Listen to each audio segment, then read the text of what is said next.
There's no wind. There we go. Okay. Leave them alone, they fly in your face. So good evening and welcome to the forum for the candidates vying for position of Director of the CSRD Electoral Area E.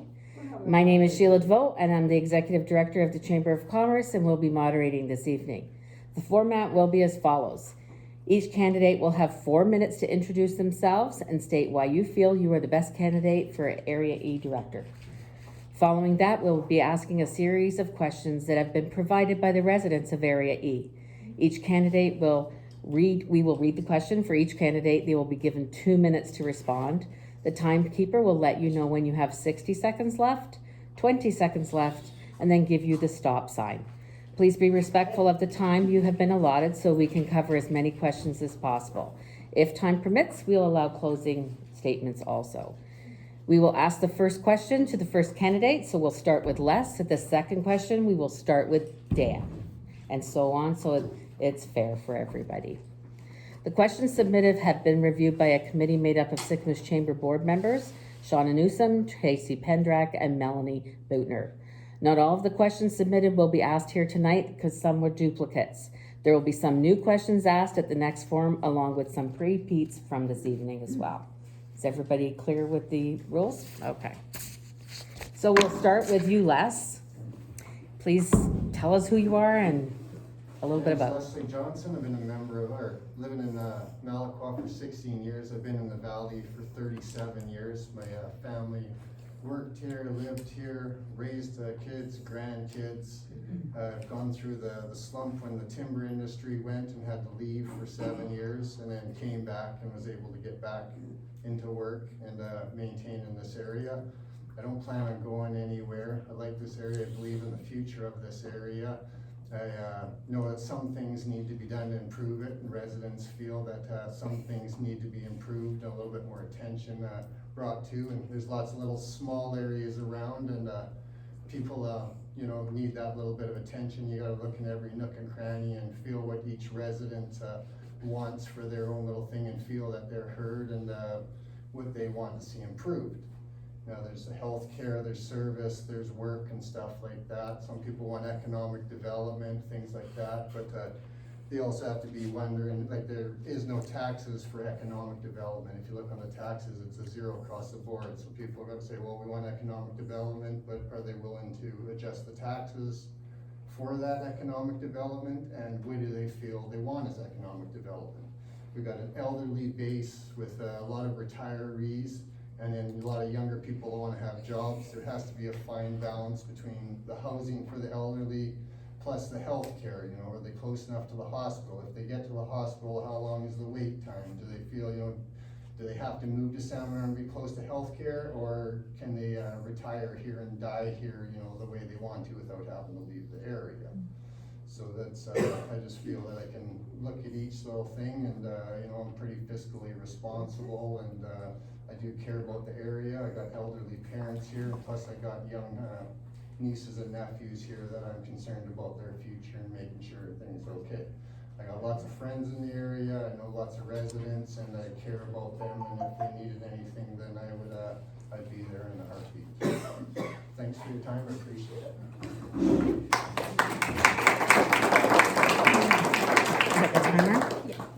Dan? Hi everybody, my name is Dan Latendry. Some of you may know me. I've been a resident of Malaqua for 30 years now. I have an acreage at the end of Ackerman Road. I've been a log scaler for 28 years in the surrounding area, and I've been in the forest industry for 28 years. I've raised a family in this town and have seen a lot of changes happen in the last 30 years in the Malaqua area in general, and not very many for positive. And that's why I'm running for CSRD, because I believe that I can make a positive change for the community and listen to what the people have to say. My ears will always be open. You will never find me be a rubber stamp politician. I will always read everything I can and make the best informed decision I can, and listen to the people and to what the people have to say, and not just follow the direction of the CSRD bureaucrats. I'll look after for the best interests of the people of Malaqua.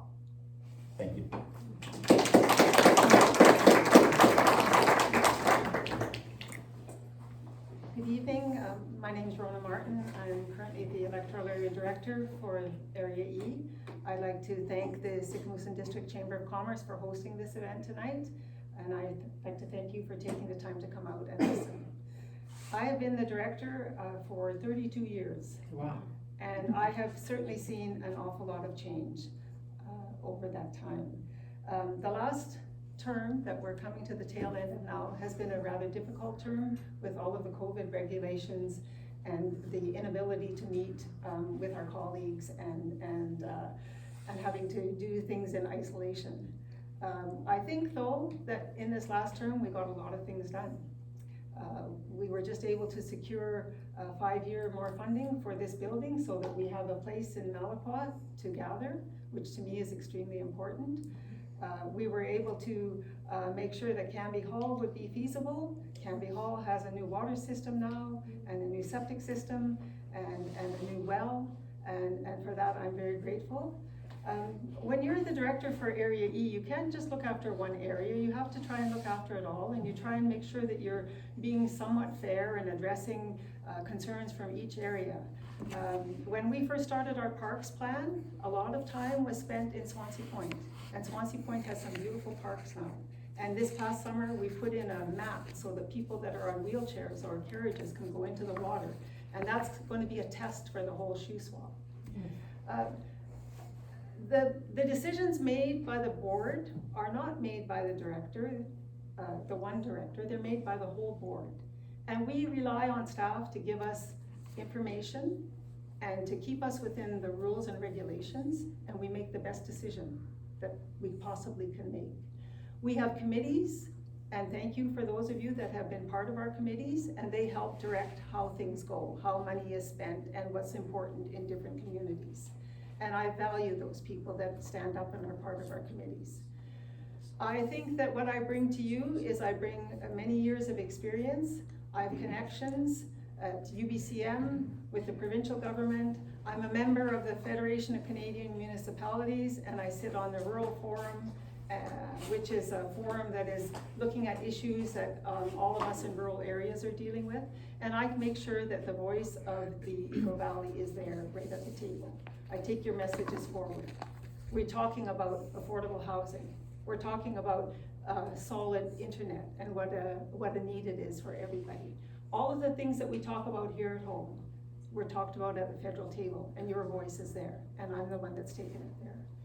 One of the big issues that's facing many of the communities now is the epidemic with drugs, and it doesn't matter where you are. It's not our issue. It is the provincial government's issue. Healthcare is a provincial government's issue, but we can lobby on your behalf. I have done that in all my years in serving you, and I'm happy to continue doing that. And I would ask you to please consider me when you place your vote on October the 15th. Thank you very much.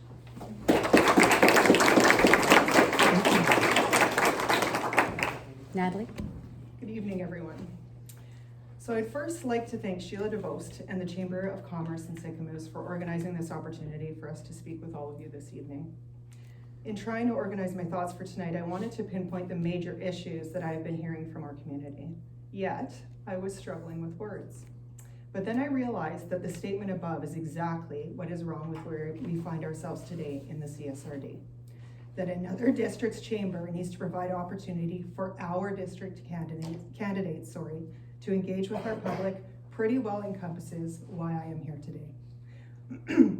The CSRD offices and our current elected official have forgotten what it means to serve a community, and knowing a community does not entail that you can serve it. The red tape governing our development process is by far the #1 complaint that I have heard from you to date. But it is not alone. Accessibility of social services and awareness of opportunities are significantly undercommunicated, especially here in Malakwa. The irony of hyper-focusing permitting red tape to stall out the efforts of private productivity instead of focusing those efforts on the housing within this very community that pose health and safety risks to the families living within them is unacceptable. I stand here to represent a change for this community, one that encourages communication from this community and demands it from our officials.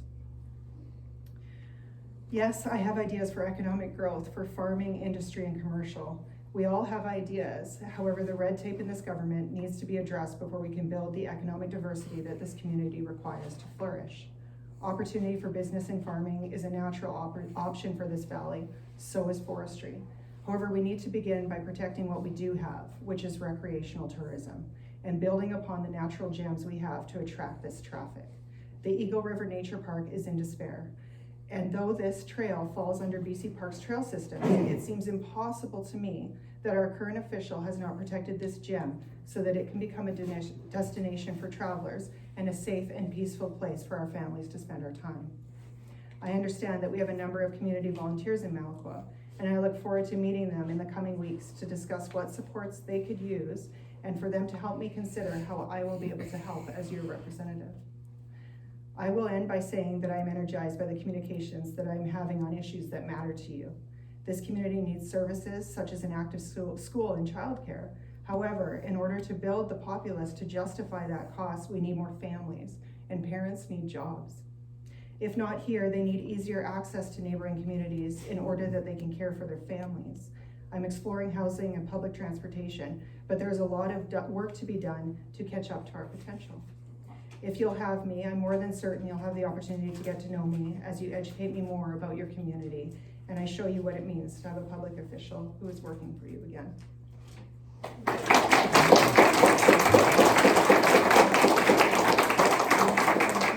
Thank you, candidates. Now we'll start with the official questions that have been submitted. I will read the question to each of you.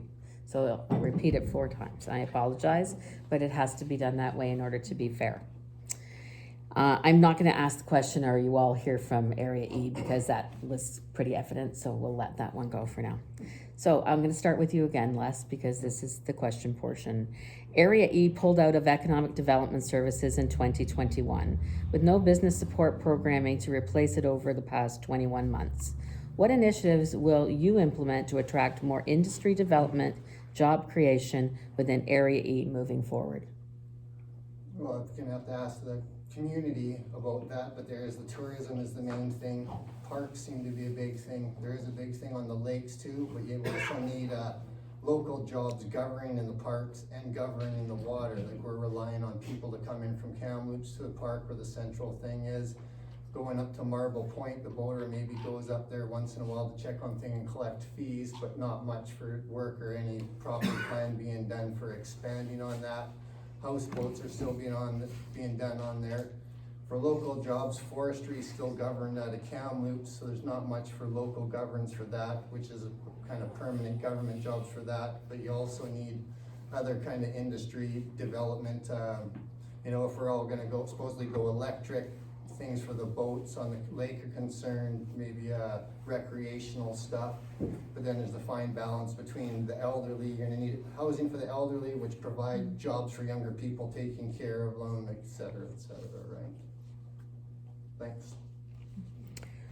Dan. Area E pulled out of economic development services in 2021 with no business support programming to replace it over the past 21 months. What initiatives will you implement to attract more industry development, job creation within Area E moving forward? Well, traditionally, Malaqua and Area E has been reliant on the resource sector, forestry namely. Lately, we've had to pivot to tourism, which I don't think is something that's sustainable enough to sustain families and to attract young families to this area. I myself worked in the forest industry for 28 years in the Malaqua and surrounding area. And one of the big initiatives that I would attempt to do to try and bring an economic driver to this area would be to create a community forest corporation. I worked for the Revelstoke Community Forest Corporation for many years and seen how it operates and seen how much benefit that it provides to the community, not just in the economic profits that it makes, but also in the jobs they provide, not only for the people that would work in an operation, but for places like Hyde Sawmill, Lake Country Log Homes, that rely on wood fiber that are finding it difficult to even stay in business in this town anymore because of the lack of access to the raw materials that they need to conduct their business. So that would be one of the main projects that I would try to achieve during my tenure if I'm elected as a CSRD director. Thank you. Rona, Area E pulled out of Economic Development Services in 2021 with no business support programming to replace it over the past 21 months. What initiatives will you implement to attract more industry development, job creation within Area E moving forward? Just to clarify, Area E did not pull out of the economic development. Sycamoose pulled out of the economic development, and then the other 3 rural directors decided that they wanted to go on their own. We had just done a strategic plan to go forward, and then of course we couldn't do it. In my history, and the Shuswap region's history, we have tried to get a community forest, and we were number 2 on the list, and then Lumbee ended up getting it. So this is something that we have tried before, and it is a good solid thing to go after. The only problem that you find there is that you have to take the tenure away from somebody, and usually you have the major licensees putting up a big fuss because they don't want to lose their tenure. There is a lot of opportunity here, and as long as the local government is willing to work with people, things can be done. But it is not up to the taxpayer to support a business. The business themselves have to do it themselves, but we have to be welcoming and assist where we can. We do have people in the office at the CSRD that are willing to do that. We have people in the planning department that will direct them to the appropriate lands. We have Tourism Shuswap that is working very hard to make sure that people are aware of where we are and what we are, and I'm sure that that will continue. But it is very challenging to try and bring something here. We have to look after what we've got and continue to support what we have to make sure it's strong.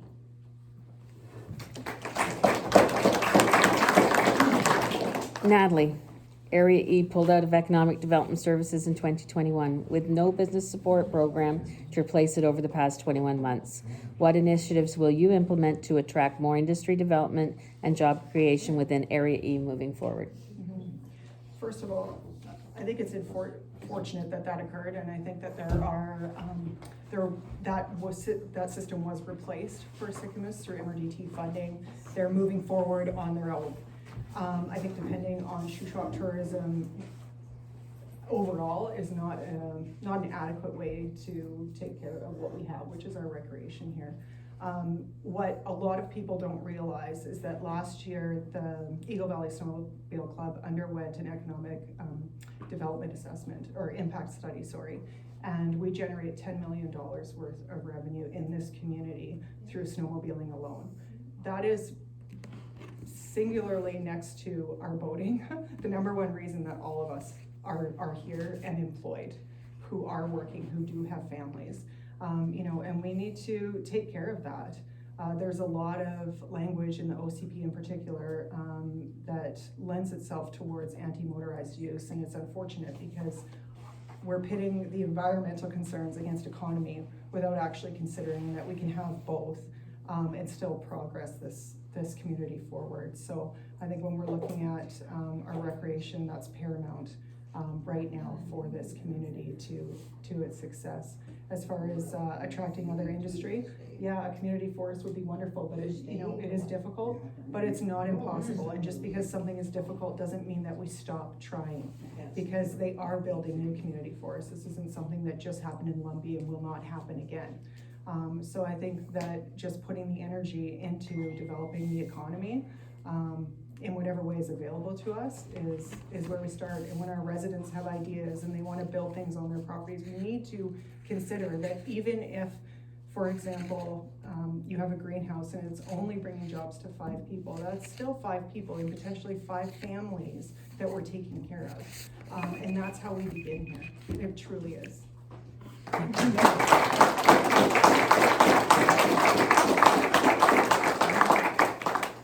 So we are going to start with Rona this time. Right, second question? Oh, sorry, Dan this time. I'm going down 1, 2, 3. So this question is with regard to development services. It's very difficult to get information on permitting and zoning through the CSRD, possibly to the point of detracting potential businesses from investing in the area. How will you market and promote the community as a positive place for existing businesses to grow and new businesses to invest without the challenge of bureaucratic red tape hindering the progress?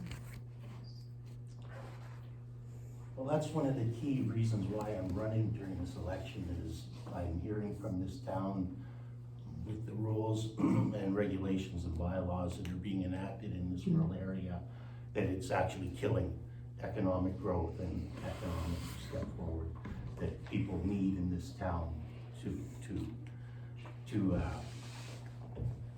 achieve their goals. Could you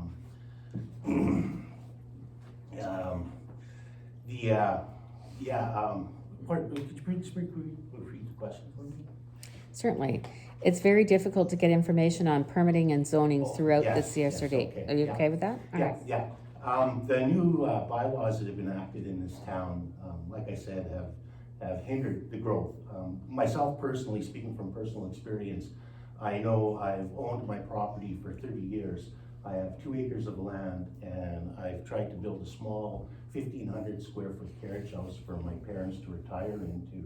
And the rules and regulation and bureaucracy and added expense that's been added on in the last 2.5 years since these new building bylaws have been enacted, it was gonna cost me upwards of $20,000 before I even cleared one tree on my property. A property that I've owned free and clear for, well, since I bought it 30 years ago in this town.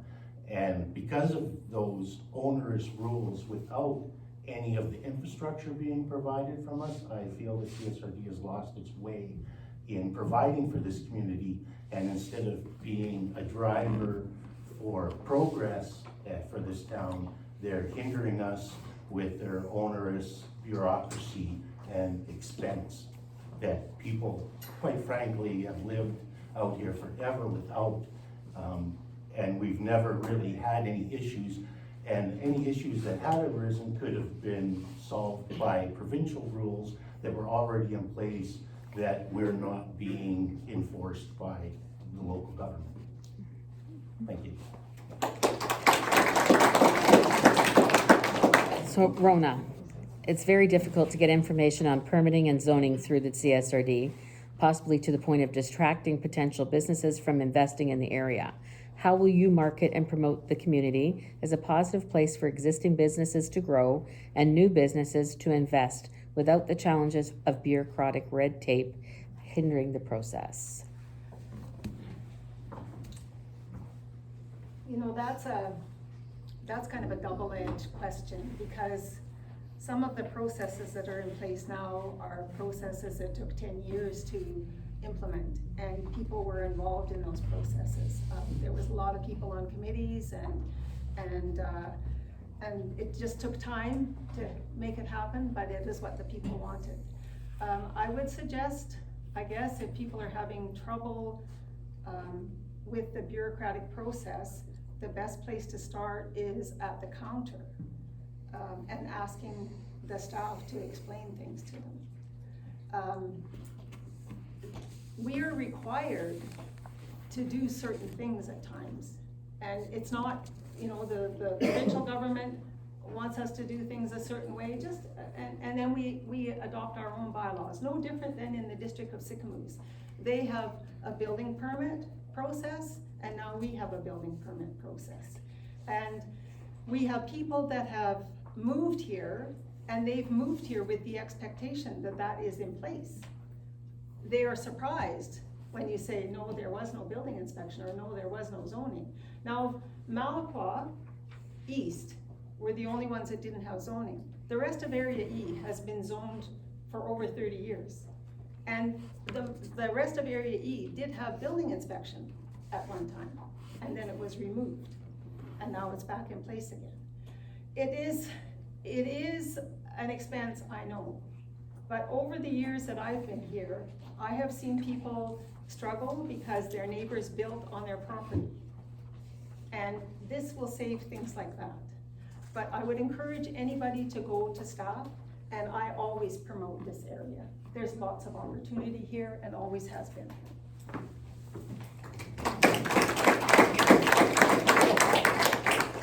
Natalie, it's very difficult to get information on permitting and zoning through the CSRD, possibly to the point of detracting potential business from investing in the area. How will you market and promote the community as a positive place for existing businesses to grow and new businesses to invest without the challenge of bureaucratic red tape hindering the process?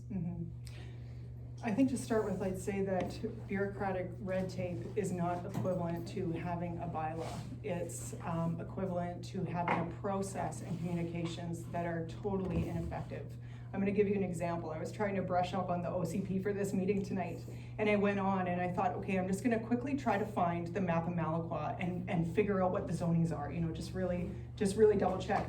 I couldn't find it. I was scrolling through hundreds of pages, trying to look through the maps from Revelstoke all the way through the valley, trying to find Malaqua.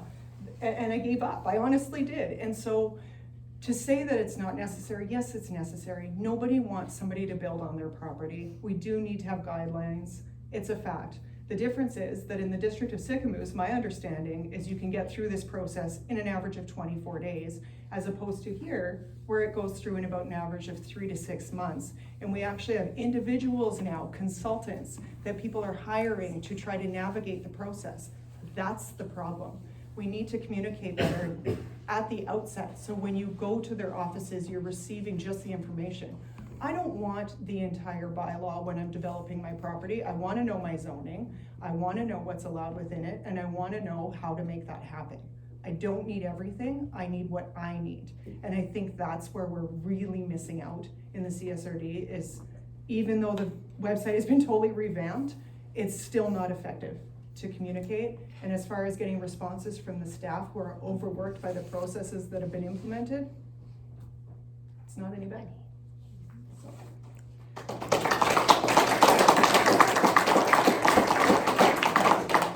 Les, it's very difficult to get information on permitting and zoning through the CSRD, possibly to the point of detracting potential businesses from investing in the area.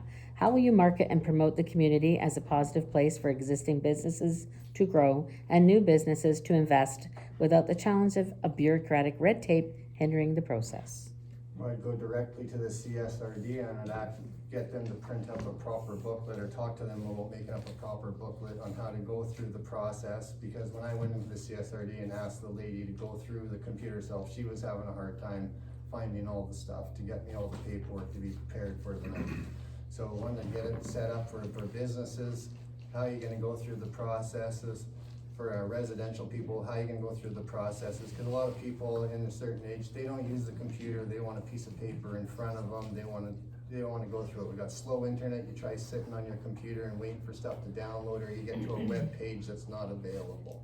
So I get a proper booklet done for commercial, for residential, and then I'd ask the CSRD, how are you gonna speed up the process? And if you can't speed up the process, maybe we can create a job with someone in the area that can go through the paperwork and help the businesses and the community.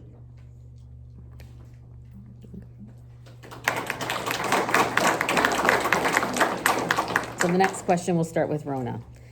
There is a significant lack of social services for Area E. What do you see are the top 3 most pressing needs for the community as a whole, and how will you address them and communicate a plan of action? So this is where things get muddy, because many of the social services are from the provincial government, or in the case of the Eagle Valley Community Support Society, from a nonprofit society that is supported by local government and the provincial government.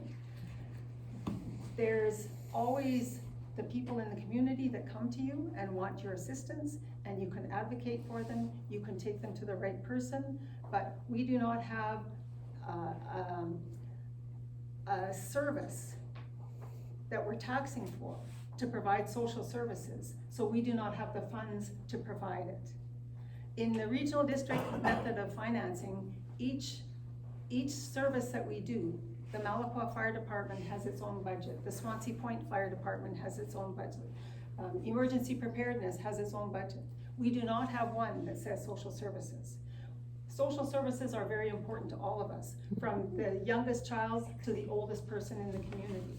And what we have to do is support the people that are currently providing the services in the community, which I have done the whole time that I have been elected. I have a good working relationship with them. If they come and we discuss it, we try and work things out. And that is what I try and do. But we can't take on healthcare. We can't take on schools. We can't take on a lot of the other services that people want, because that's the provincial government's responsibility. And they are the ones that are collecting the taxes to provide that service. We aren't.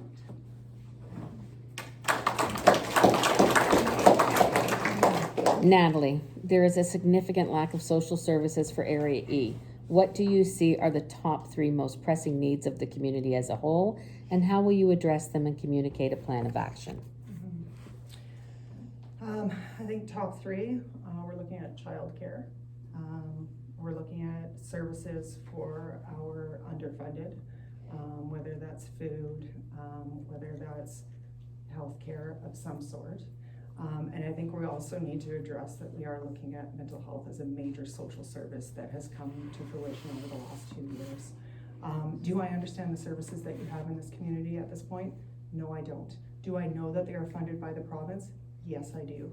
Do I understand that there's a way to advocate and to get super creative in order to get grant funding for the social services that you do have in place?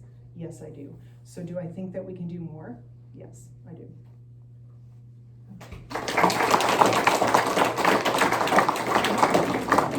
Les, there is a significant lack of social services for Area E. What do you see are the top 3 most pressing needs of the community as a whole, and how will you address them and communicate a plan of action?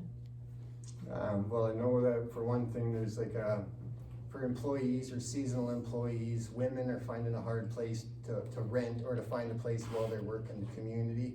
I've already approached the Ministry of Housing to see if they could look at a plan for doing any future housing for women who are employed in this area who are not long-term employed or are at risk. The local Eagle Valley Resource Society, they do have a woman who comes up from social services in San Bernardino to help people at some times during the week, but not too many people know about it. There's also an area in the school here that helps people as a resource society that needs a little bit of upgrading, and we need to do a little bit better food cooperative and food saving, resource saving instead of so much wasting. I know that needs to be addressed. And then I know another concern for social services is the help like for hospital and stuff like that. A lot of elderly people and even families are concerned about wait times in hospital, which I'd address with the Minister of Health. And anything for education, I'd go right to the minister. You know, we are government by provincial. What doesn't mean as a director that I can't approach the provincial or the federal level and message them or talk to them personally. If it takes a drive, it takes a drive, but I can talk to them over the phone, and that doesn't mean that I am limited as a director. I can always go to the upper level and speak the words of this community.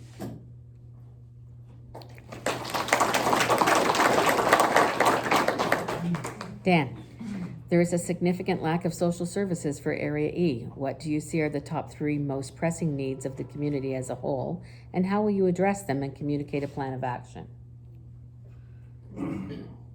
Well, like it's been said, social services is more of a provincial purview.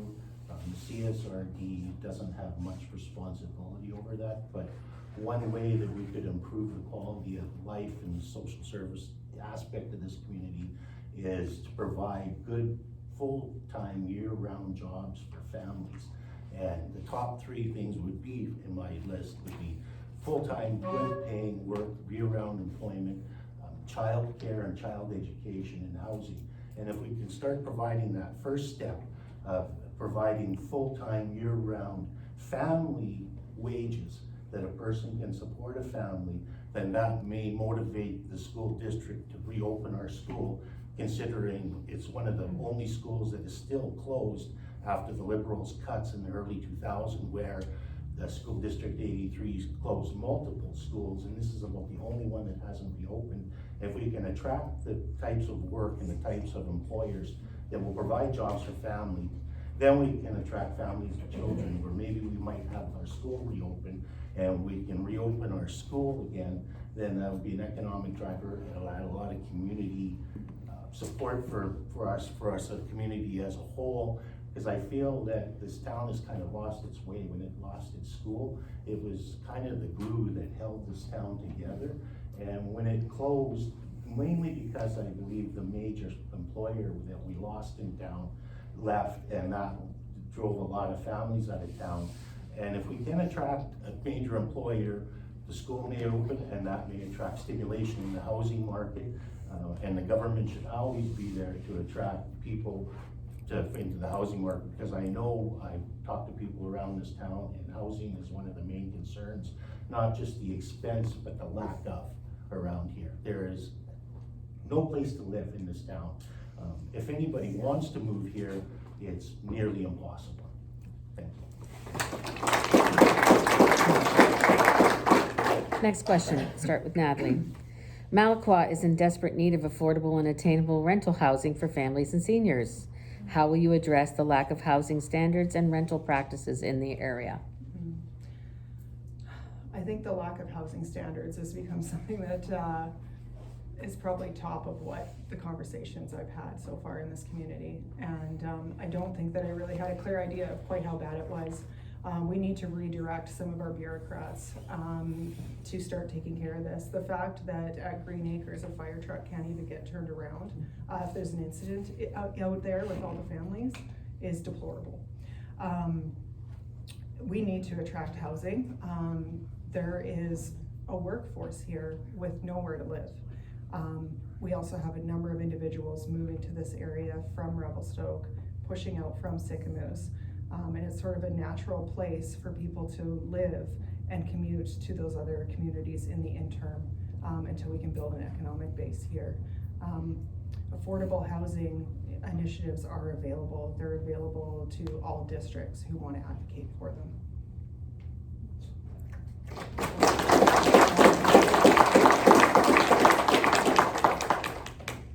Les. Malaqua is in desperate need of affordable and attainable rental housing for families and seniors. How will you address the lack of housing standards and rental practices in the area? Well, rental standards, they come in with some of the bylaws. Is things gonna be up to safe? Is it gonna be safe for fires? The water gonna be safe? There is trailer park out there that had bad water for years. Nothing was ever really done about it. Everybody just had an advisory. No one really came out there and made the people come up and rectify the problem at all. So something like that needs to be addressed, and if it isn't being addressed by the CSRD and Salmon Arm, something local might need to be done. I've approached Ministry of Housing out of Vancouver. It was a long process getting bounced from one place to another place to see about getting affordable housing. It is a bit of a process, but the process needs to be started right away to get done. Rona's been working on housing in Sicamous, and she knows how hard it is just to go through the process and stuff like that. In Malaqua, you'd have to address which land can be used. Is the water going to be sufficient? Septic tanks, stuff like that. It is a matter of addressing things like that, and not trying to spend too much money on architects. You know, you're going to need an engineer so it's done right and it's safe with proper fire hazard and that. But there is sustainable grants if you're going to make it for the future with LED, whatever, if you want to address solar panels, stuff like that.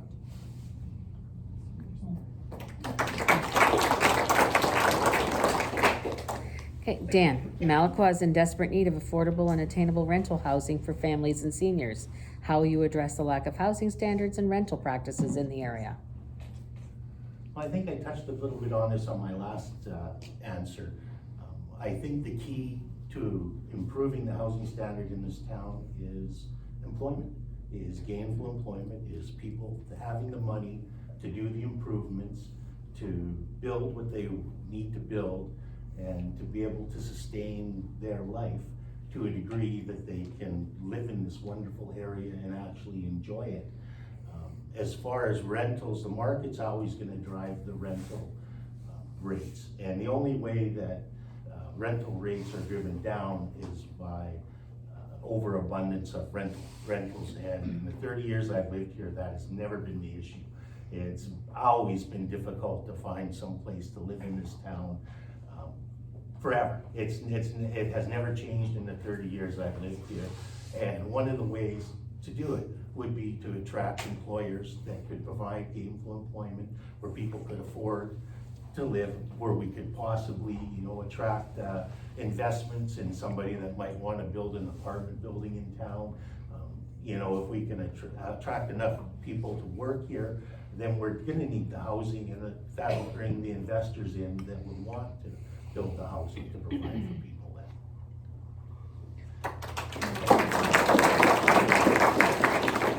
then. Rona, Malaqua is in desperate need of affordable and attainable rental housing for families and seniors. How will you address the lack of housing standards and rental practices in the area?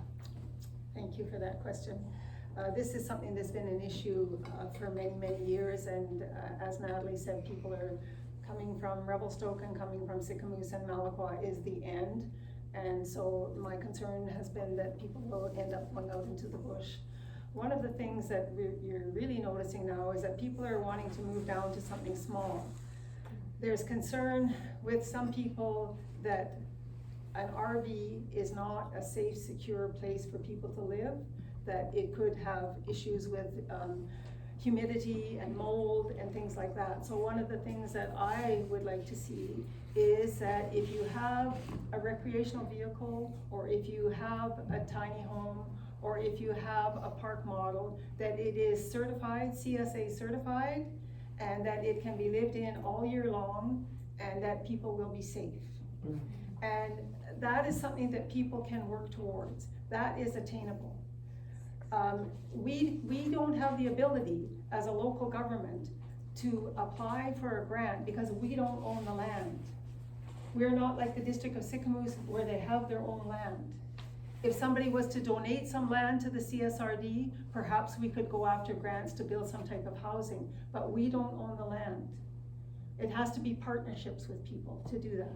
But what I'm seeing now, our people here, they're moving down into smaller things that are more affordable. It's where young people can get started, and it's where old people are saying, I don't want a big yard anymore. I don't want a big house. I just want something small. I'm only gonna be here 6 months of the year, and this will be just fine for me. So that's where I would like to see work done. Thank you. Okay, we start with you again now, Les. Next question. In parts of Area E, many houses are owned by seasonal visitors. These owners frequently offer their houses for short-term rentals throughout the year. The houses are therefore not available rental housing. Further, short-term rentals often have negative impacts for communities due to noise, garbage, hazardous activities, and poor behavior. What do you think should be done in Area E by the CSRD to tackle this escalating concern? Well, if we're paying for a bylaw enforcement guy or commissionaires, then they should be more responsible to watch these problem areas. But we're worried about rental places, but now we're gonna hassle the people that are renting to them, even if it's in a short-term thing. If there is a problem, then there's the proper channels to go through, whether it be the bylaw, whether it be the commissioner, whether it be the RCMP. Landlords are supposed to be held responsible by checking on their property every month. So on a monthly basis, if they can't make it, someone should be going through there and doing a proper walkthrough, or that should be provided where they can be contacted and say, hey, I live here, but you're renting out to a place and they're causing problems, or it's being a problem, with either the drugs or the loud noise or things like that. And then it can be addressed properly where they either go through the eviction process or it goes to the next level.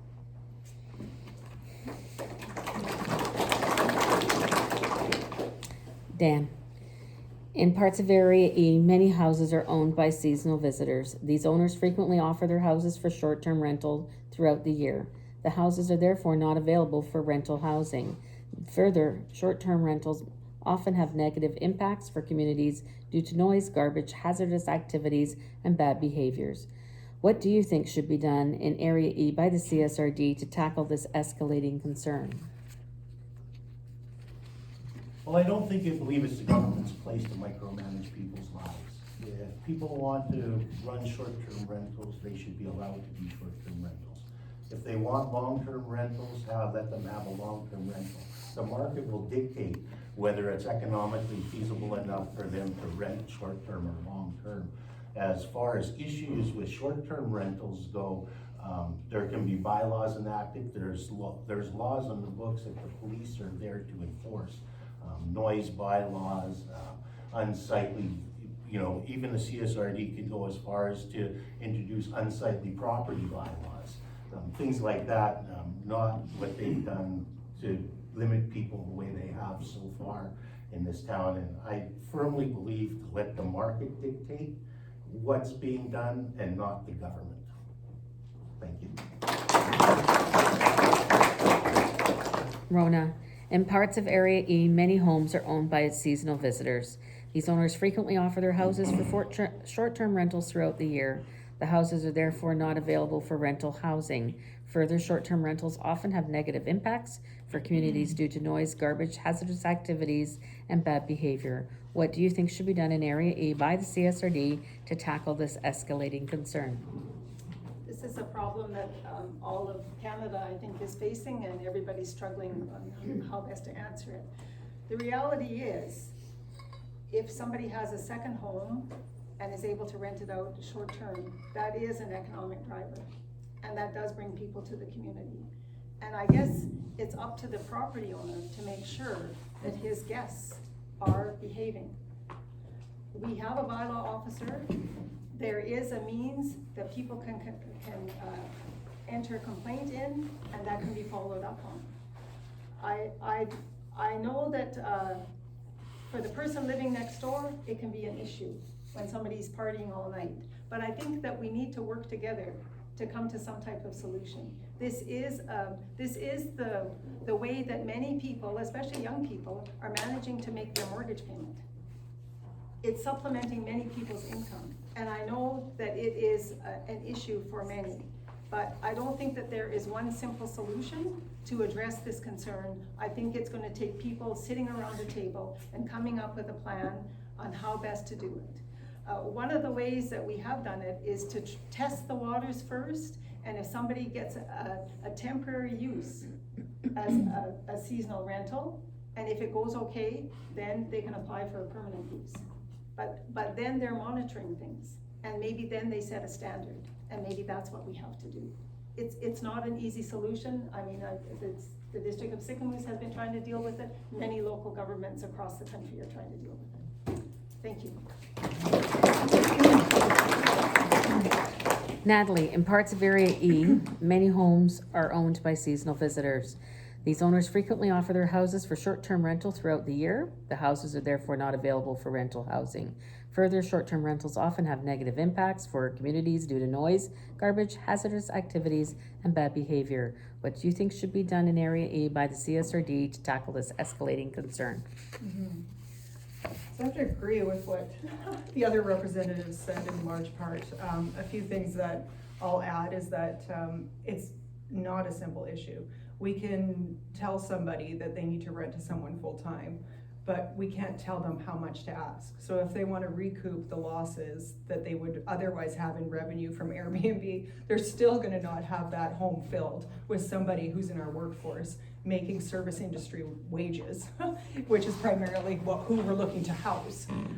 So it's not a solution. There's other communities who have said if you own more than 3, one should be dedicated to full-time rentals.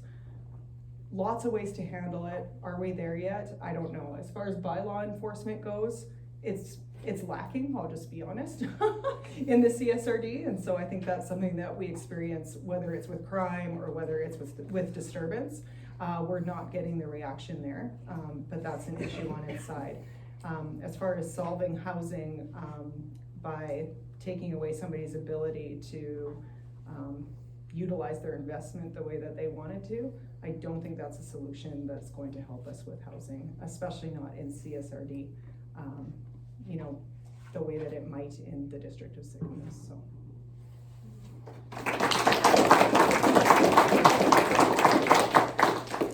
Dan, we'll give you the next question to start with. The roads and basic infrastructure in Malacqua are in horrible disrepair. Specific examples would be the Malacqua Transfer Station, McLean Sawmill Road.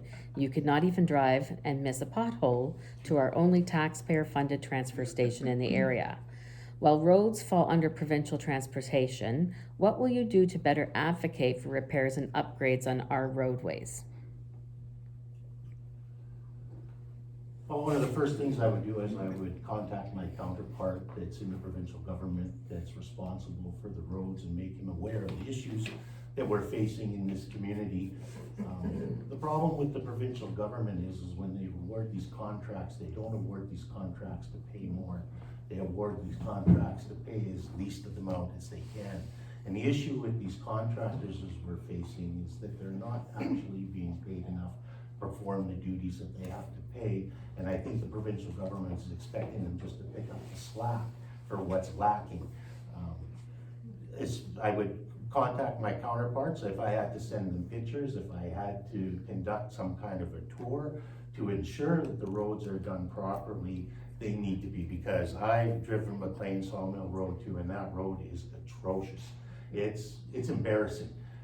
Even the state of that bridge, until they did some improvements, was awful. And as far as the snow removal too, it's the same way.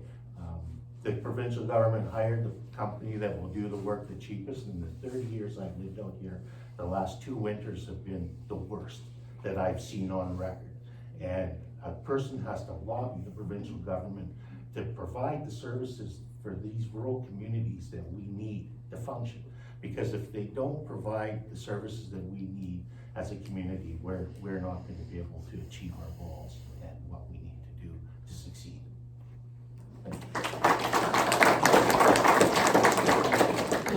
Rona, the roads and basic infrastructure in Malaqua are in horrible disrepair. Specific example would be to the Malaqua transfer station on McLean Sawmill Road. You cannot even drive and miss a pothole to our only taxpayer-funded transfer station in the area. While roads fall under the provincial transportation, what will you do to better advocate for repairs and upgrades on our roadways?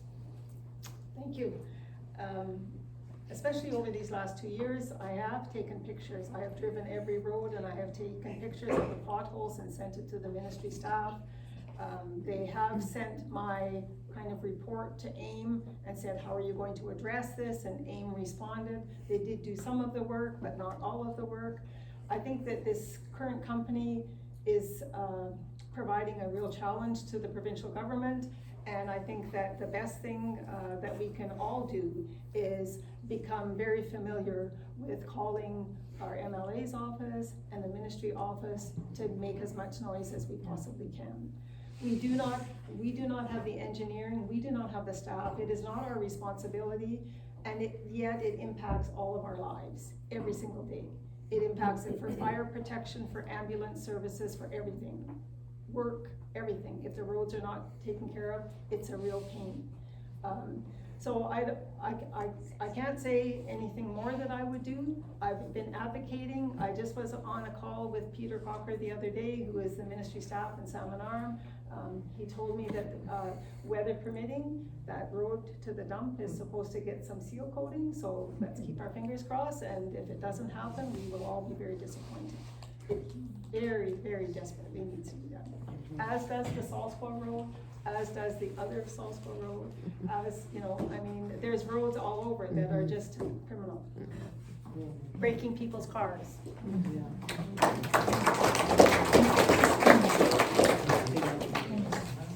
Natalie, the roads and basic infrastructure in Malaqua are in horrible disrepair. Specific example would be the Malaqua transfer station on McLean Sawmill Road. You cannot even drive and miss a pothole to our only taxpayer-funded transfer station in the area. While roads fall under the provincial transportation, what will you do to better advocate for repairs and upgrades on the roadways? I think that we can all agree that the roads in the CSRD Area E, including Swansea Point, including Cambie-Solsqua, are atrocious. What is interesting is I noticed probably this last month that all the roads out in Deep Creek and Ranchero are being repaved. And so curious as to why that was. But I would agree with Rona. It is honestly the squeaky wheel that's resulting from the potholes that just needs to be louder. And where I would go is to Greg Kylo, and I would communicate with him directly and constantly because he has the sway with Peter Cocker, that perhaps we don't at this level. So that's where I would go.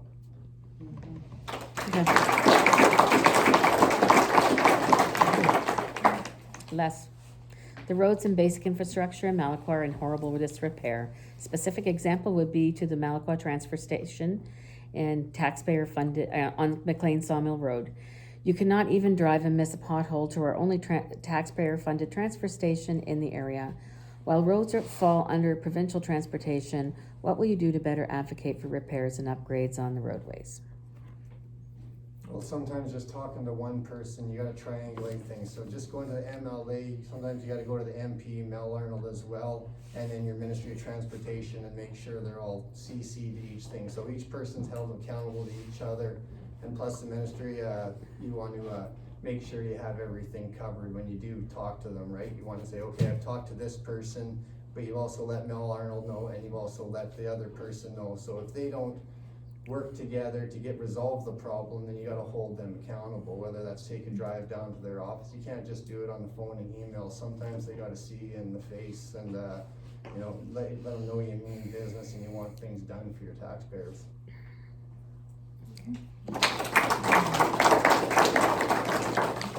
Rona. The Sicamous District Rec Center is perceived as being managed by the District of Sicamous. How do you propose you make the community aware that this is actually a CSRD asset? This is a two-part question.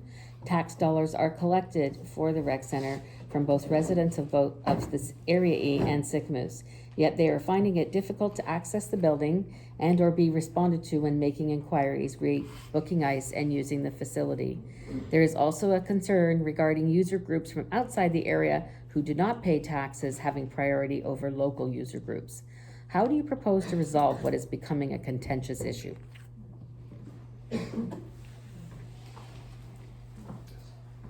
So the history of the arena is, the arena was built before incorporation, and that's why it is run by the regional district.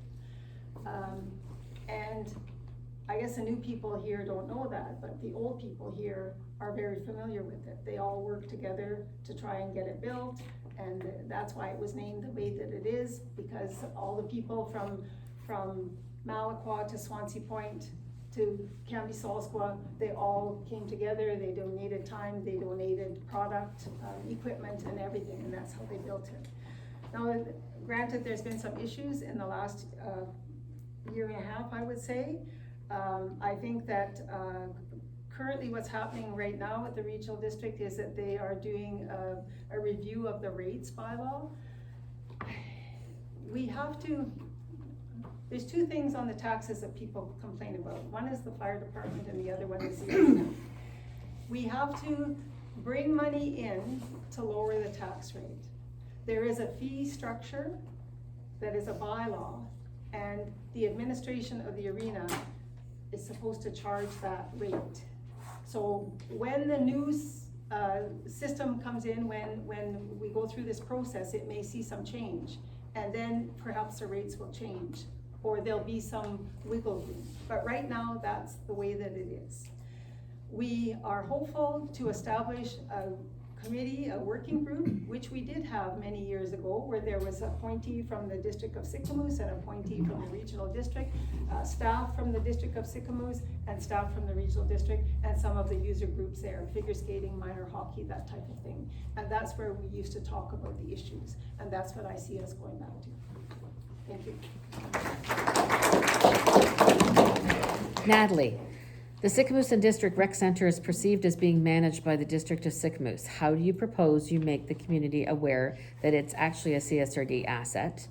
And to the second part, tax dollars are collected for the rec center from residents of Area E and Sicamous, yet they are finding it difficult to access the building and or be responded to when making inquiries, rebooking ice, and using the facility. There's also concern regarding user groups from outside the area who do not pay taxes having priority over local user groups.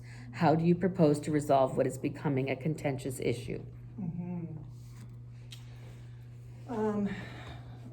So, history of the rec center aside, I think the greater issue, once again, is communications.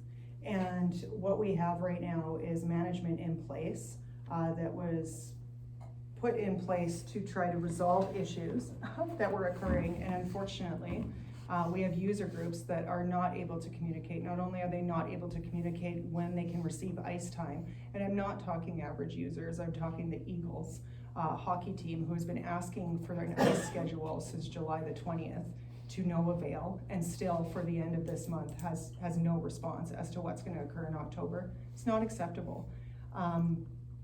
And to be waiting on user groups from outside of the CSRD and the District of Sicamous to make decisions for their ice time, also not acceptable. But at the end of the day, it's communications. If there's an issue between these user groups, understanding when they're required to provide their needs and to understand what they're responsible for within the rink, that goes down to management, that goes down to communication. And at the end of the day, if those fees are paid and they're not receiving access, then there should be a recourse for them based on contracts that are in place. And as far as letting them know it's the CSRD that runs it, I think the majority of the community has been made aware of this.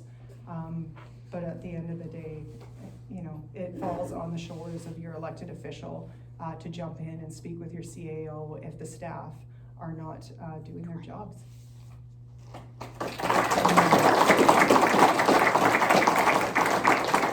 Les, the Sicamous District Rec Center is perceived as being managed by the District of Sicamous. How do you propose you make the community aware this is actually a CSRD asset? To the second part, tax dollars are collected for the rec center from residents of Area E and Sicamous, yet they are finding it difficult to access the building and or be responded to when making inquiries regarding booking ice or using the facility. There is also a concern regarding user groups from outside the area who do not pay taxes having priority over local user groups. How do you propose to resolve what is becoming a contentious issue? Well, you'd have to go in there and talk to them, and then, like, I know Eagles usually have their ice time, like, for playing games, it's Friday or Saturday night. That's been like a standard for about, I don't know, 20 years, so that should be easy to deal with. I can see that the locals in Area E have paid about $200,000 in their taxes that go towards the rec center. So the initial user groups in the town should kind of get a priority. You know, there's kids that go to school, like when I went to school, it was like 6 in the morning you went before you went to school. So now it can be either after school, certain time, anyone who wants to rent, it's usually on the weekend. You can have that during the day unless you want to have the Eagles games during the day. But it should be something that should be able to be talked about with who's running the rink and make the necessary adjustments, right? People are driving in, they want to have the tournaments, they're going to have to work around the local Eagles. And any of the kids that are going to school who are in the minor hockey, that should be able to be adjusted, you know, and any of the rec leagues or beer leagues, they're usually at night before closing. It should be something that should be very simple to resolve in planning, and by talking to the people in charge, should be able to get it done and just let them know how to do it.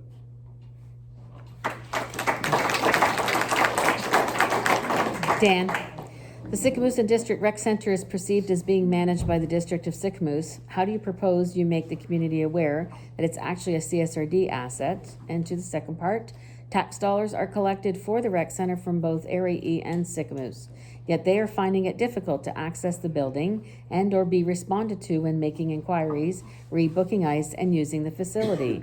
There is also a concern regarding user groups from outside the area who do not pay taxes having priority over local user groups. How do you propose to resolve what is becoming a contentious issue?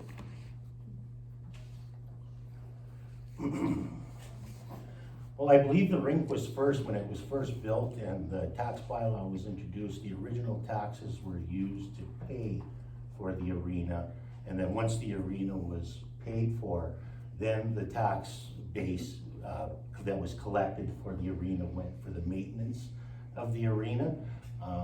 If there's an issue as far as the general manager of the arena goes, as long as it's a CSRD asset, I would assume that the CSRD would have some signs or something to let the general public know that who the operator of the arena was, And if there's issues with booking with local people should take priority. We're the ones that are paying for the maintenance and upkeep of this arena with our tax dollars. If there's a communication error with the arena management, then that would, as a CSRD asset, that would be the CSRD's director in Area E to step in and take control and take charge and find out what the issues are and rectify the problem and not let it fester and be perceived as an issue for the community, where the community should come first.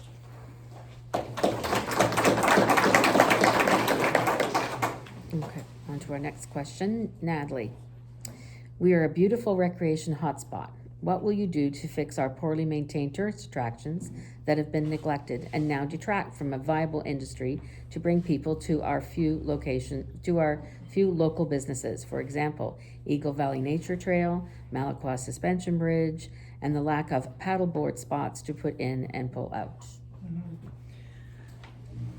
Well, it's definitely gonna be my focus. As I said, recreation is our gem right now. It's what we're sitting on that we can utilize in order to sustain our population now and produce growth. In regards to the Eagle Valley Nature Park, I actually had conversations in regards to this today, and I do understand that it falls under BC Parks, but there is ability to get grant funding. There is ability to work with our community if we can have individuals who spearhead and volunteer to get that park back up to a place where it's safe and accessible for everybody, which currently it just is not. In regards to our launches for canoes along the river, I think those are access points that we need to address, and we need to marker so people are available, so it's available for people to know, whether it's through some sort of a mapping system, so that it's accessible for everybody. And the suspension bridge, my understanding is it's an incredible gem, and that there's so much beauty out there, but we're not attracting people. There's no active communication to attract people to these natural tourist attractions that really require so little other than basic maintenance to showcase.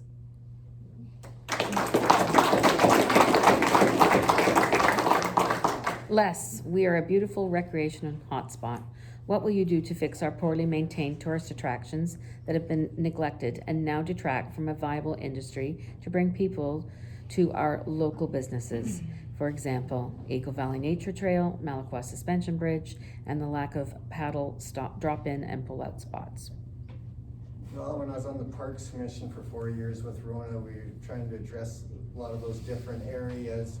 With the BC Parks and Nature Parks, I feel because we're kind of managed out of Kamloops that we should set up our own office in town with either a Parks Ranger and Deputy Parks Ranger, maybe even out of the school itself where we can get some government funding and they pay for it, plus help pay for one of the rooms in the school, and be able to maintain the areas on a regular basis. There's been areas designated out here for about 10 to 15 years and they still don't even have a plan with. And you ask a park ranger that drives through town from Kamloops, they don't even know that it exists.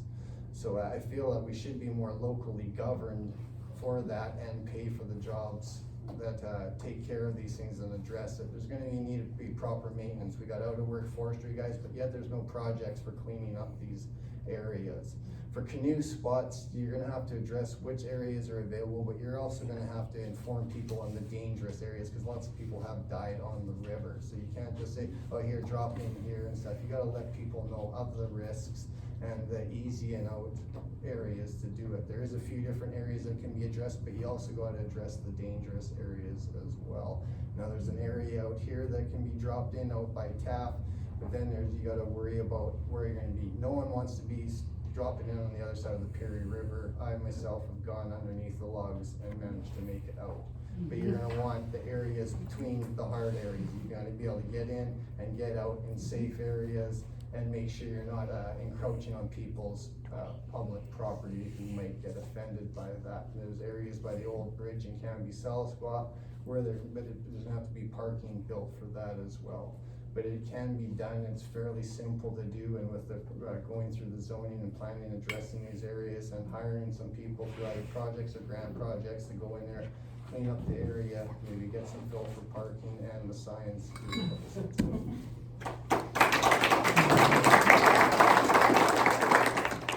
Dan, we are a beautiful recreation hotspot. What will you do to fix our poorly maintained tourist attractions that have been neglected and now detract from a viable industry to bring people to our few local businesses? For example, the Eagle Valley Nature Trail, Malaqua Suspension Bridge, and the lack of paddleboard spots to put in and take out.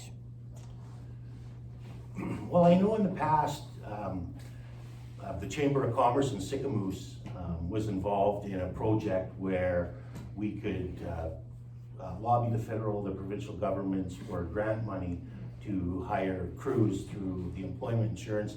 I'm not sure if the program still exists, but it was something that I would look into because I was involved with the program back in the late 1990s.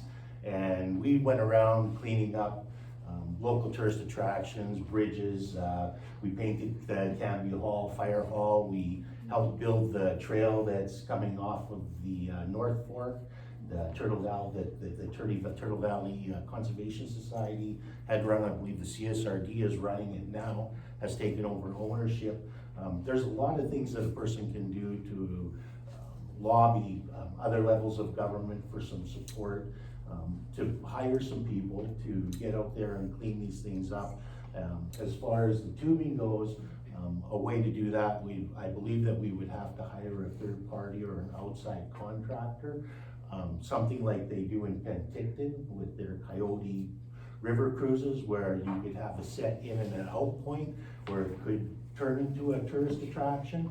If you had a safe, competent operator monitoring the river and keeping an eye on entrance and exit points where people are enjoying the recreation of our great river and this area.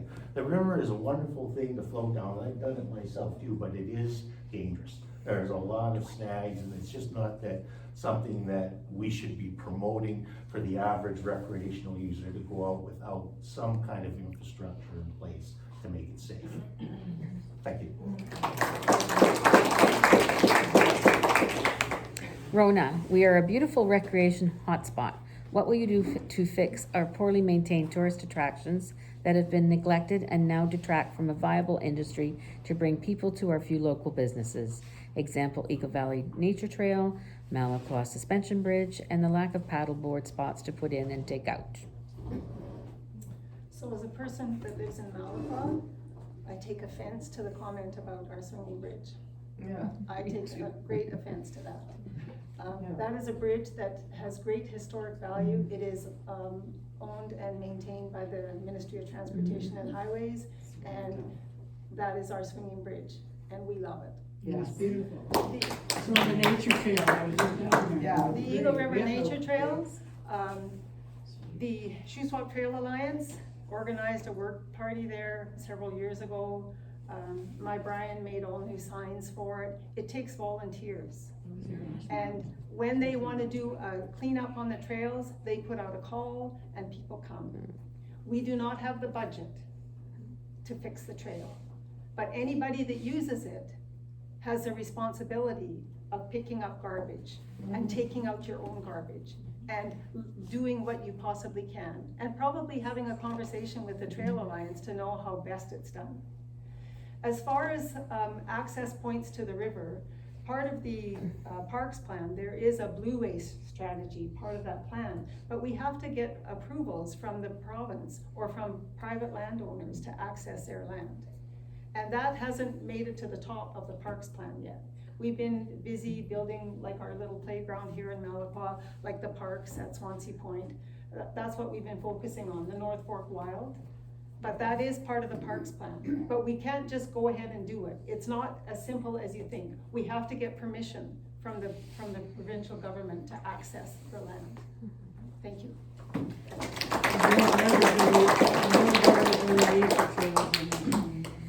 Les. Sledding is integral to our tourism industry during the winter months. At the public meeting on the OCP, there was concern expressed surrounding the anti-motorized language in the plan. How do you feel the push for, quote, passive recreation affects our community, and what will you do about it? Passive recreation, well, you know, there's there should be a little bit of passive stuff. Some people can't afford to go sledding. There should be a proper toboggan hill so everybody can get to enjoy a thing. As for the hillside and the motorized thing, if people are gonna go electric, there might be an industry in having electronic sleds. They're gonna have to be properly maintained for the water area. Guys can't just be going through the water and then it comes down through the watershed. There can be a fine balance between actually logging and the recreational industry if things are planned where they log in areas that aren't gonna affect the water or nature itself. There's lots of big areas in Area E, and there can be a balance for both without giving people with motorized businesses or wanna go and play motorized, but they have to be responsible for their oil and their gas and where they do want to tour. Like there has to be a fine balance. I'm not saying they shouldn't have it, but there is a responsibility, us as as guardians of this area, but them as visitors in our area.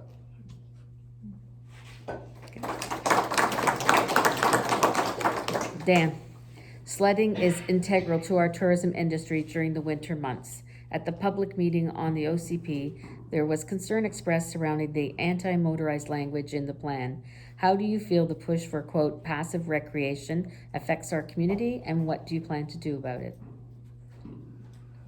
While snowmobiling is the lifeblood of this community in the wintertime, I was intimately involved in the early 1900s with the Sicamous Chamber of Commerce to develop the grooming program and the Trail Pass program with Doreen Flavel out here. And this chamber worked very hard to promote this area and to attract people to come here to enjoy the recreation. And any language within the OCP that restricts motorized enjoyment of our outdoors should be fought at every level, because the economics that provides for the local people of this community is essential to the survival of Sicamous. It really has. The hard work that the Chamber of Commerce and now the Sicamous Eagle Valley Snowmobile Society has put in promoting these hills is tremendous, the amount of work that they've done. And to disregard all the work they've done by introducing these new rules and regulations is not fair. As far as the passive recreation goes, the Snowmobile Club grooms 4 trails going up to the Alpine. There's countless number of trails for cross-country skiers, for anybody that wants to enjoy the passive recreation side of our great outdoors in this area. It's not just the snowmobiles haven't monopolized every area. There are areas too, and maybe if they're unaware of the areas that are available to them without the interference of mechanized recreation, that should maybe in the future be pointed out to the people that come here for that type of activity. Thank you. Rona, sledding is integral to our tourism industry during the winter months. At the public meetings on the OCP, there was concern expressed surrounding the anti-motorized language in the plan. How do you feel the push for, quote, passive recreation affects our community, and what do you plan to do about it? I recognize the impact that the sledding industry has on the whole region, and I have supported it from the get-go. I think the comment in the OCP is one line. I don't think that it is by any way saying that the CSRD wants to shut down the sledding industry, but there are other users. You know, the backcountry skiing group, we are seeing people come from all over Europe are doing the backcountry skiing, so we have to recognize that as well. Not everybody is on a sled, and personally I benefit from sleds.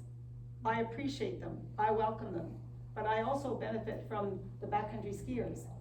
I appreciate them, I welcome them too. Lots of times, all it takes is people sitting around a table. In 1995, Teresa Hebert and I were part of a process in Revelstoke called the Negotiating Committee, where we negotiated uses for the Revelstoke City Forest Corporation. We represented our community there. And let me tell you, the slugging was hard. But at the end of the day, after an all-night meeting, tourism, trapping, sledding, logging, everybody had their say, a document was signed and driven to Victoria. It can be done. People do that all the time. I mean, Gord Bushel would be one that knows that. It's hard.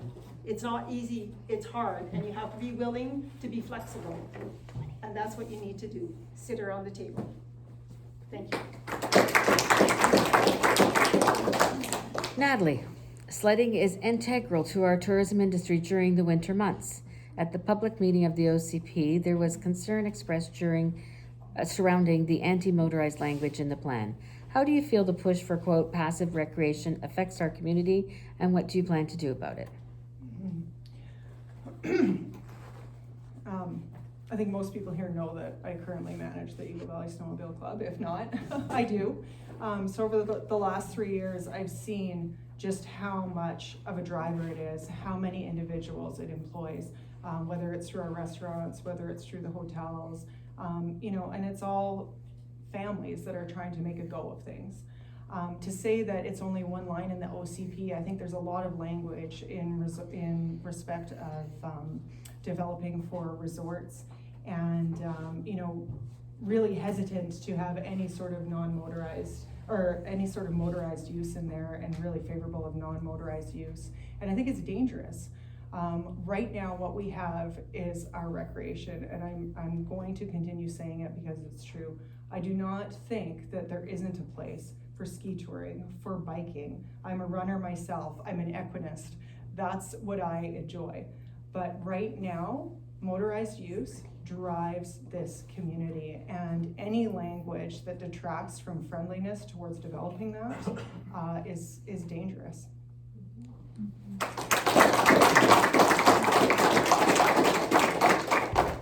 This is our last question. You've done very well. So, and we're gonna start this one with Dan, right? Yep. Yeah, so Dan. Would each candidate please provide his or her position on the rail trail project and what he or she will do as the Area E representative to either further or deter this project? I think the rail trail is a wonderful project. To have a trail from Sicamous all the way down south through the Kelowna is a wonderful thing. It could do nothing but increase the tourism, increase our exposure, make people want to come to this area to experience something like that. That rail line, I've walked it before and it's gorgeous. I've done 4 or 5 kilometers down Mirror Lake just even before it was a rail trail. And it's a wonderful asset for this area to have, and you would have my full support, and I do everything to make sure that it comes to fruition and that it's well supported and well documented and well let the people out there know that it exists, and yeah, it's something that needs to be cherished and not diminished. Thank you. Rona, would each candidate provide his or her position on the rail trail project and what he or she will do as the Area E representative to either further or deter this project? I've been part of this project for a long time. It is amazing. To have 2 regional districts and a First Nations as partners is absolutely amazing. And it will benefit all of us. And it's for the world to come to. You'll know that Splatine applied for a grant and received $12.5 million. This is a reality. This is going to happen. It's not just pie in the sky. And we all need to get behind it. It has the potential to provide so much in economic development for all kinds of people. And I think that we should just be celebrating. It's amazing. And that's all I can say about it. It's amazing. Natalie, would each candidate please provide his or her position on the rail trail project and what he or she will do as the Area E representative to either further or deter this project? 3 years ago, when my husband and I moved our kids to this community, snowmobiling and winter tourism was a big factor, that there was going to be year-round work. The other factor was the rail trail. I thought it was awesome, and I actually sat down with district council and got right into culminating ideas for how we could generate funding. What I didn't realize was that the ownership group would get hung up in such a way that instead of having this wonderful feeling about this trail and the connectivity it would have for pedestrians to cross along Mira, instead what we have is that members of the public who are taxpayers are essentially at a point where the CSRD has spent easily hundreds of thousands of dollars in legal fees to avoid sitting at the table to come to resolution. So for me, I don't support the ownership group in these maneuvers. I don't understand why they are fighting members of the public on crossing the width as opposed to the length of this trail.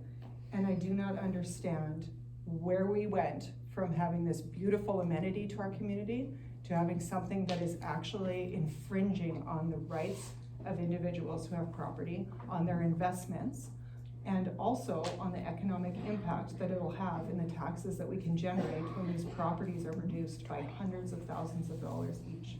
So that is my position on the rail trail today.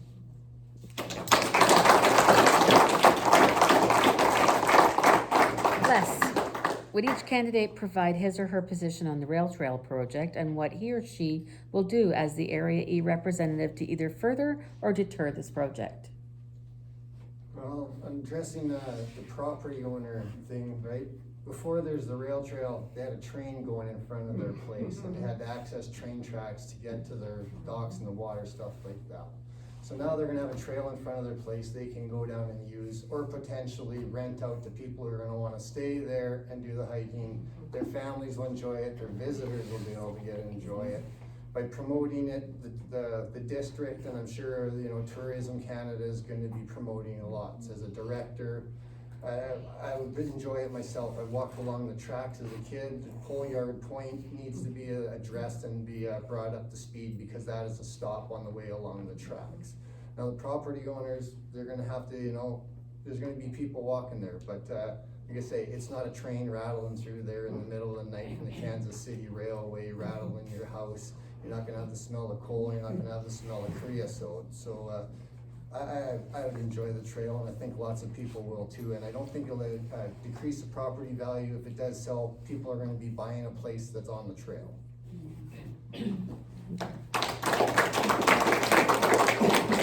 So we had allotted till 8:30 for this evening, and I said if we've had enough time, we would give the candidates 2 minutes to give closing statements. I just want to remind everybody that these questions tonight were all provided by the people in the community. So we have read them as they were presented. There will be more questions. You will hear some repeats of these if you attend the next Area E Information Forum, which is October the 3rd in Swansea Point at the Fire Hall at 6:30. So it'll be a very similar format to here. There will be some repetition, but there will be some new questions as well.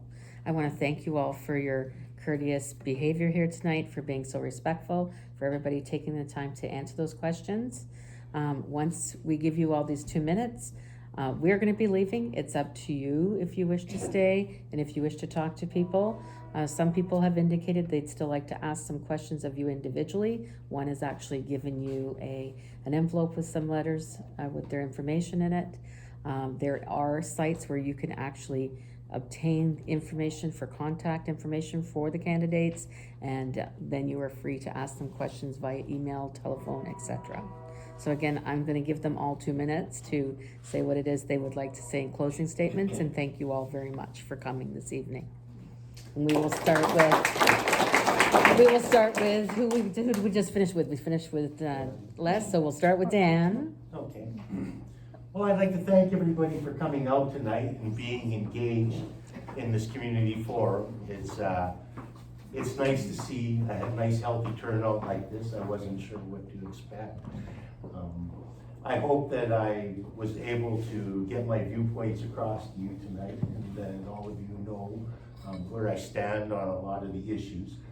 Being a 30-year Malacqua resident, I feel I have a good grasp on the heartbeat of this community and where we should go and what we have done in the past and where we could be going in the future. So I'm all for pro-progress and pro-everything. So, and getting government out of your lives, because small government is good government as far as I'm concerned. A government that's there when you need it, but not there to be intrusive on your lives and micromanage you is the kind of government I want to have. If you vote for me, thank you very much, and have a good evening. Thank you.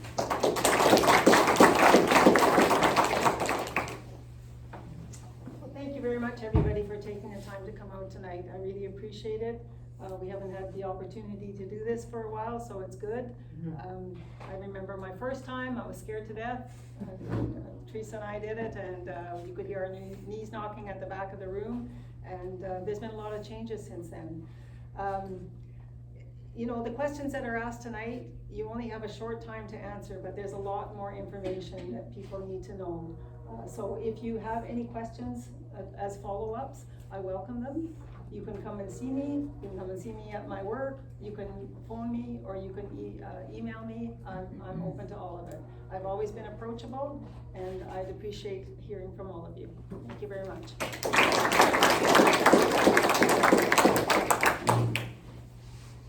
I have to agree with everybody. Thank you so much for coming and engaging. I think the most important thing that we can do right now as a community is to drive communication. I too would like to hear from absolutely everybody. I want to know your issues. I want to know how I can help you, and I want to better understand this community. I may not be from this community, but I certainly know how to serve this community, and I have hopefully the next 4 years if you elect me to prove that to you. My email address is on every one of my signs, so if you see my sign, that's the best way. My phone number is also on there, but very small, so you need your reading glasses. You know, at the end of the day, it comes down to actually serving a community and being able to drive traction. And right now, this community has no traction, and we deserve better.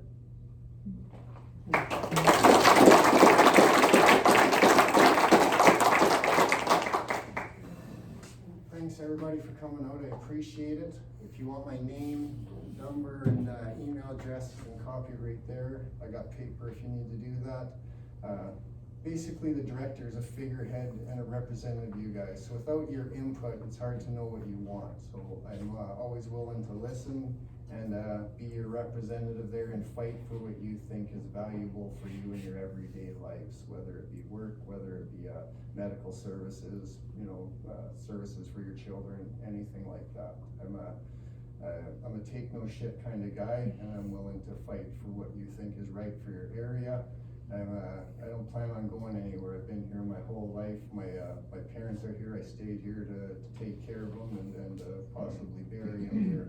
So this area means a lot to me.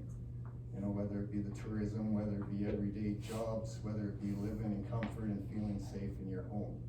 So, you know, I appreciate your input, and I'm always willing to fight for your input and listen and communicate back and forth and get the proper way of doing it without going in all gung-ho or all fiery. Things have to be done with a little bit of common sense, right? And it has to be on a consensus. You know, some people can have their view and opinions, but we are a team, we are a family, we're friends, we're neighbors, we gotta look out for each other, and we gotta be willing to communicate with each other and not let our petty differences or our ego or pride get in the way of that.